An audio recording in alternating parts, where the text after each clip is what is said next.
Hi friends, video కనుక నచ్చినట్లయితే తప్పకుండా లైక్ చేయండి.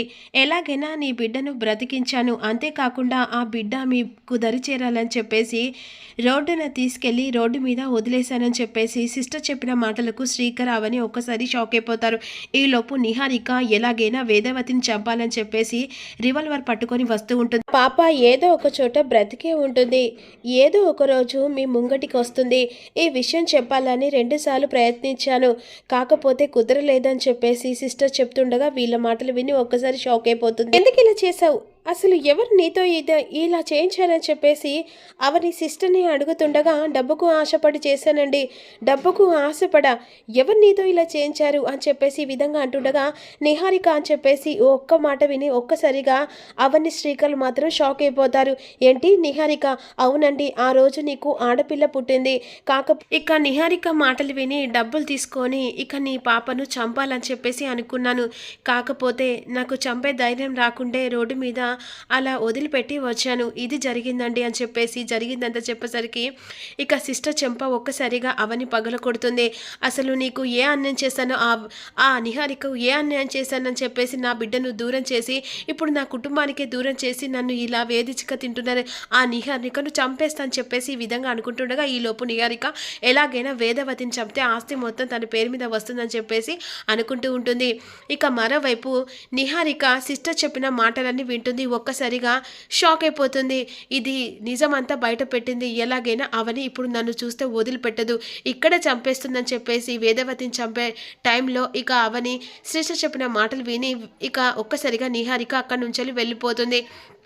ఇక మరోవైపేమో అక్షయ మాత్రం అమ్మవారికి ఇలా మొక్కుతూ ఉంటుంది.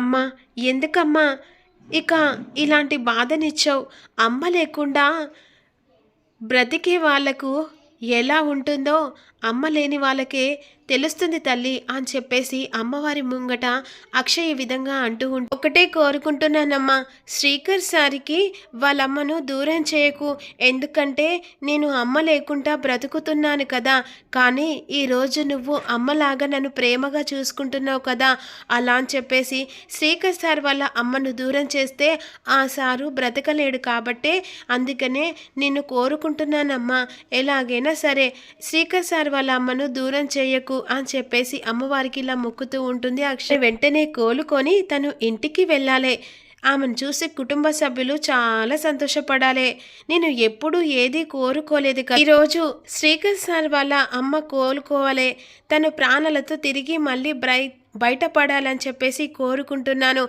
ఎప్పుడు కోరుకోలేదు కాబట్టి ఈరోజు కోరుకుంటున్నాను, నా కోరిక నెరవేర్చు తల్లి అని చెప్పేసి అక్షయ మొక్కుతుండగా ఈలోపు మాత్రం అవని ఇక సిస్టర్ చెప్పిన మాటలకు బాధపడుతూ ఉండగా ఇక డాక్టర్ మాత్రం వేదవతి ట్రీట్మెంట్ చేస్తూ ఉంటారు, కానీ ట్రీట్మెంట్కు సపోర్ట్ చేయలేకపోయేసరికి ఇక వెంటనే డాక్టర్ ఇలా బయటకు వస్తుంది.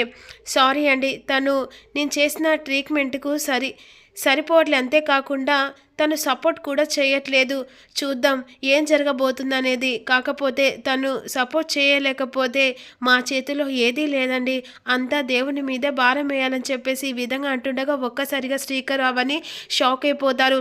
ఇక మరోవైపు నిహారిక ఇంటికి వెళ్తుంది కదా, టెన్షన్ పడుతూ ఉంటుంది.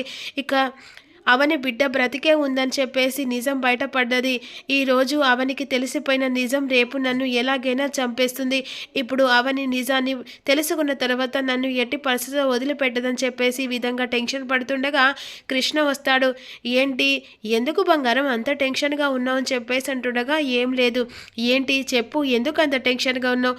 ఏం లేదు, ఆ రోజు అవని బిడ్డను మాయం చేశాం కదా, ఇప్పుడు ఖచ్చితంగా ఆ విషయం అవనికి సిస్టర్ ద్వారా తెలిసింది అని చెప్పేసి అంటుండగా కృష్ణ ఒక్కసారిగా షాక్ అయిపోతాడు. ఏంటి, ఏమంటున్నావు?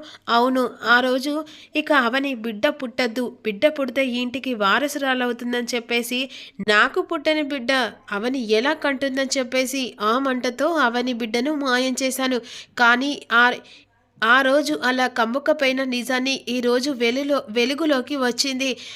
ఇక సిస్టర్ కాస్త అవనికి నిజం చెప్పింది, అది దాని వెనకాల ఉంది నడిపించిందని నేనని చెప్పింది, ఇప్పుడు ఎట్టి పరిస్థితుల్లో అవని నన్ను చంపేస్తుందని చెప్పేసి ఈ విధంగా అనుకుంటూ ఉంటారు.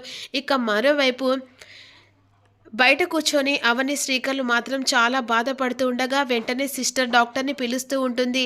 ఇక డాక్టర్ లోపలికి వెళ్ళేసరికి ఇక ఒక్కసారిగా చెయ్యి అలా ఆడుతూ ఉంటుంది. కానీ ఈలోపు ఇక వేదవతి దగ్గరికి ఒక అమ్మవారు ప్రత్యక్షమైనట్టుగా ఆ అమ్మవారు ఇక వేదవతికి ఏదో తెలియని మాయ ఇచ్చినట్టుగా అనిపిస్తుంది.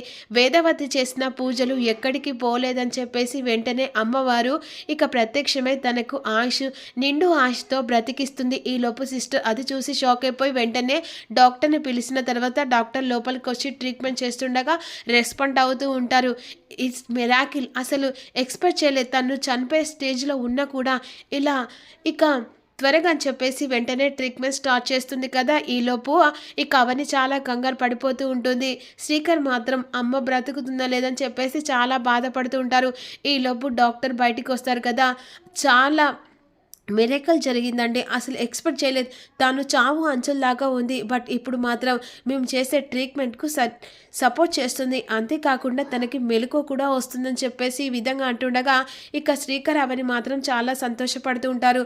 ఇక మీరు తనని చూడాలనుకుంటే ఒకవేళ ఒక్కరి వెళ్ళి చూడండి. ఇక అంతేకాకుండా తను కాస్త కళ్ళు తెరిచిందని చెప్పేసి ఈ విధంగా అంటుండగా మేడం మేమిద్దరం వెళ్ళి చూస్తామని చెప్పేసి అంటుండగా కాకపోతే ఎక్కువసేపు ఉండకూడదు, అంతేకాకుండా తనని డిస్టర్బ్ చేయకూడదు అని చెప్పేసి అంటుండగా సరే మేడం అని చెప్పేసి వెంటనే అవని శ్రీకర్లు వేదవతి దగ్గరికి వస్తారు కదా. అమ్మ అని చెప్పేసి శ్రీకర్ పిలుస్తుండగా అప్పుడు వెంటనే మెల్లమెల్లగా ఇక వేదవతి కళ్ళు తెరుస్తూ ఉంటుంది. వాళ్ళిద్దరిని చూసి మురిసిపోతూ ఇక నా కొడుకు కోడలు వచ్చారని చెప్పేసి ఈ విధంగా ఇక శ్రీకర్ అవని అని చెప్పేసి ఈ విధంగా అంటూ ఉంటుంది. ఇక మరోవైపేమో ఎలాగైనా నిజం బయటపడిందని చెప్పేసి ఈ విధంగా అనుకుంటుండగా ఈలోపు ఎలాగైనా ఆస్తి పేపర్ల మీద సంతకం పెట్టించుకొని ఎక్కడోళ్ళక్కడే వెళ్ళాలని చెప్పేసి ఈ విధంగా లావణ్య ఇక అనుకుంటూ ఉంటారు. మరోవైపేమో ఈ విధంగా అంటూ ఉంటుంది. అక్క ఎలాగైనా సరే అత్తయ్యతో మామయ్యతో సంతకాలు పెట్టించుకొని వాళ్ళను ఇంట్లో నుంచి మెడలు పట్టుకొని గెంటేయాలి, లేకపోతే ఆస్తి మనకి రాదు. ఆస్తి కావాలో లేకపోతే అత్త మామ కావాలో మీరే నిర్ణయించుకోండి. అయినా మీరు ఆస్తి దొబ్బుతారా, మాకు కూడా ఆస్తి కావాలని చెప్పేసి లావణ్య ఇక మరోవైపు నిహారిక గొడవ పడుతూ ఉంటారు. మీకు గొడవ ఆపండి, అసలు సంతకాలు పెట్టముందుకే ఆస్తి కోసం అని గొడవ పడుతున్నారు. ముందు ఆస్తి కోసం సంతకాలు అయిన తర్వాత ఎవరికి ఎంత వాట రావాలో అంత వాట తీసుకుందాం. ఏంట్రా మీరే వాట తీసుకుంటారా? ఈ ఇంట్లో నేను ఇల్లరికం అల్లుంది, అంతేకాకుండా ఈ ఇంటి ఆడబిడ్డ వసంత కూడా సర్వ అధికారాలు ఉంటాయి. ఏంటి ఏమంటున్నావు? అవునరా, అయినా మీకే అంత అధికారాలా? ఇప్పుడున్న జనరేషన్లో ఇక మగపిల్లలతో పాటుగా ఆడపిల్లలకు కూడా సమాన హక్కులు ఉన్నాయి. బావా ఎక్కువ మాట్లాడకు, నువ్వు పెళ్ళైన నుంచి 3 పూటలు తిన్నది, అదే నీకు ఆస్తి ఎక్కువ. అయినా ఎక్కువ తక్కువ మాట్లాడకు. ఏంటి ఎక్కువ మాట్లాడుతున్నారు? మా వెనకాల ఎవరు లేరనుకుంటున్నారా? అయినా వసంత గారు మీరు పెడితే తినేవాళ్ళు, కాకపోతే సారే గీరా అంటావా అది పెడతాం. ఆస్తిలో వాటా కావాలంటే మిమ్మల్ని మెడలు పట్టుకొని గెంటేస్తామని చెప్పేసి ఇక ఇద్దరు కలిసి గొడవ పడుతూ ఉంటాం. మరోవైపు అవని వేదవతితో మాట్లాడుతూ ఉంటుంది. అదేంటి అత్తయ్య హఠాత్తుగా కింద పడిపోయావు, అసలు ఏం జరిగిందని చెప్పేసి అంటుండగా జరిగిందంతా శ్రీకర్కి అవనికి చెప్పేసరికి ఇక ఆస్తి కోసం గొడవైందని చెప్పేసరికి షాక్ అయిపోతారు. మరి బిడ్డ గురించి అవని వేదవతికి చెప్తుందారా? ఇక అప్కమింగ్లో ఏం జరగబోతుందో తెలుసు.